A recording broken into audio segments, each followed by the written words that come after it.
From her to Olivia Rodrigo, numerous Filipino Americans have made the Philippines proud, excelling in the arts. This collective hopes to empower Filipino American artists to reach greater heights. Filipinos Advancing Creative Education's Lyle del Mundo joins us now on The Final Word. Lyle, thank you so much for joining us. You are visiting from the West Coast, right here in Manila, looking for new talent to bring to the global entertainment stage. Yes, for sure. Thank you for having me. Definitely. I love your barong, huh? Oh, thank you. It's a hoodie. Yes, this is formal yet informal. Yeah. How are you doing it? Actually, what we did, this whole project was actually initiated by, here, actually, it originated here. One of your key leaders here back then, former Lord Alan Velasco, had reached out to me, regarding the Creative Industries Act. Correct. Yeah. So yes. then he introduced me to Kong Toff de Venecia, and we spoke about how we could really help ensure that Filipinos have more representation in mainstream media. So with that said, pretty much I reached out to a lot of our colleagues nationwide, and then we kind of put together this Voltus 5, if you would say, of C-suite executives that work in the creative industries. Actual gatekeepers and decision makers that actually could, make real inroads, for talents, here in the Philippines and abroad. So who is this super team of Filipino American creative executives? Yeah. Who were they? Just to give you some examples, there's like Chris Lee. He was actually responsible for getting like Chris Aquino in Crazy Rich Asians, Inigo Pascual in Fox Monarch, and then most recently some of the talents that from here that our board members are working with. There's Verman Kokia and Mursa Pizarro, who's former senior vice president of A&R at Def Jam. They're working with James Reed, James Reed and Liza Sobrano and the Careless team, and also helping create that bridge. So yeah. But when will it really happen? When are we really going to see a Filipino-born star become a global personality in Hollywood? I mean, we just already mentioned a few names, right? Yeah. I mean, you have the likes of Jokoy, yes, Olivia Rodrigo. These are Filipino Americans. What about Filipino-born? So there is a Filipino-born talent that a lot of people don't know that she's actually born and raised here, and her name's Bella Porch. Okay. So Bella Porch. She's already a Funko Pop. Yes, exactly. So not only is she only a Funko Pop, but she was, born and raised in San Fabian, Pangasinan, and she's pure Panay, multi-talented. Obviously, with multiple creative disciplines. She recently launched her project with Warner Brothers, Warner Records, last August. And a lot of people don't know that she's still fluent in Tagalog, Ilocano, and then her local dialect in Pangasinan.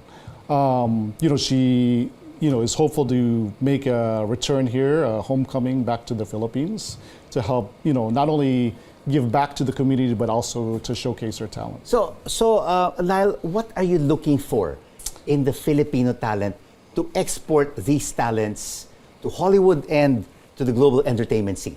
I think really what we're looking for is really to, empower our creative community, right? I think that's our biggest hope. I think the, everything that you're seeing now, with a lot of these talents from Josh De La Cruz on Blues Clues and, Jacob Batalon on Spider-Man, these are not just moments, this is actual Filipino movement, So our time, I think, in my personal opinion, is now.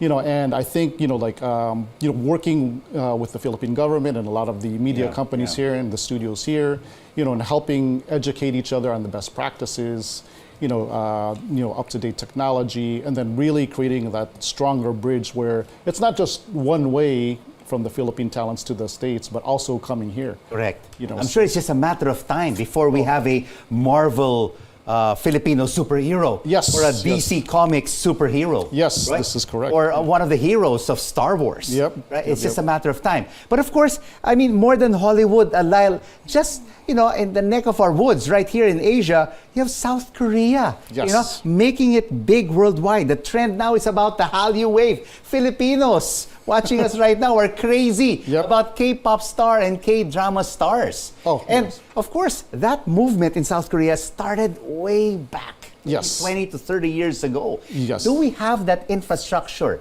Do we have that discipline like South Korea? Yes, I think we do. Like the opportunity is now. The Korean government actually, they started making those type of investments into the creative space 3 decades ago, and which is why I'm so proud. And another reason why we're here, is to celebrate. I mean, this month is National Arts Month here in the Philippines, That's right. But because the fact that the Philippine government is now making those type of initiatives into our creative community, now we have a better timeline, a better platform that we could actually start develop. So yes, I mean I agree with you. I mean I love Korean media. I mean they have so much influence globally that non-Koreans are now trying to learn Korean to consume more Korean media. But my prediction is in the next 10 years, like Because the likes of Korea and Hollywood, they have structure, right? Yes, Japan, they have structure. yes, agreed. What don't we have? What are we lacking? Is it because we're like running around like headless chickens? We want to do shortcuts rather than the long road to superstardom? I've been hearing a lot of artists talking about the shortcuts that a lot of production outfits do here. That's why we will never really attain that global goal. Maybe 1 star here, 1 star there, but not as a collective. Yeah, I think it's all about collaboration. First and foremost, right?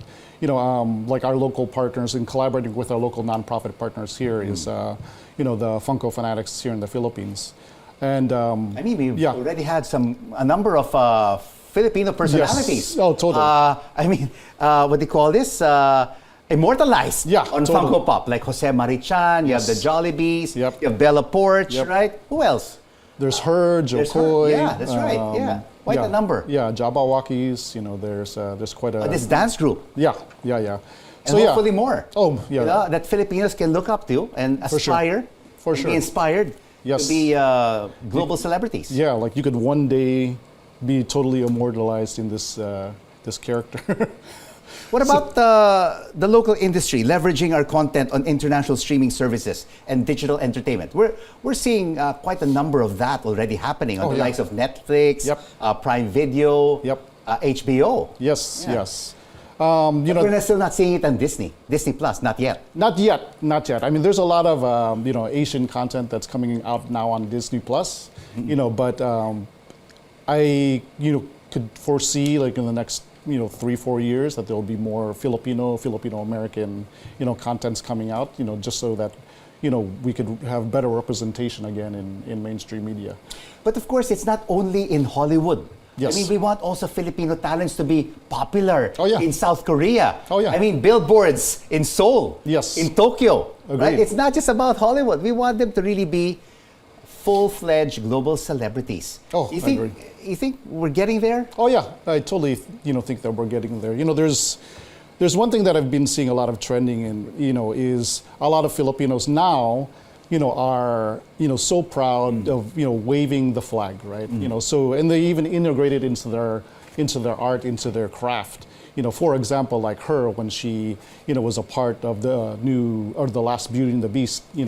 She obviously even in her costume design. I watched that. Yeah, there was representation of being Filipino. So what are the programs going forward for Filipinos Advancing Creative Education, or FACE? Oh, so there's actually several programs, that we'll be initiating. We actually have one program, tomorrow in Cavite that, we're partnering again with our local partners, the Funko Fanatics, and where we, it's our outreach program, for obviously those who are less fortunate. And we do that regularly nationwide across the country in the U.S. And then also, this is our first inaugural event here in the Philippines. But also teaching financial literacy, for creatives. There's so many talented people out there, but they don't necessarily even know, even gig workers or, freelance workers, they don't necessarily know, what their rate is worth, right? Or what their time is worth. And then there's some that are super successful, but they have a low credit score. They can't even own anything. You know? So, Lyle, I'm talking to you right now. Yes. The Filipino people are counting on you Oh. to bring more Filipino stars, No Filipino pressure. entertainers No pressure. to the global stage Yes, and yeah. to Hollywood. Thank you so much Thank you for joining having me. us, and I all appreciate the it. best. Appreciate you. Lyle del Mundo, founder and executive director of Filipinos Advancing Creative Education, or FACE.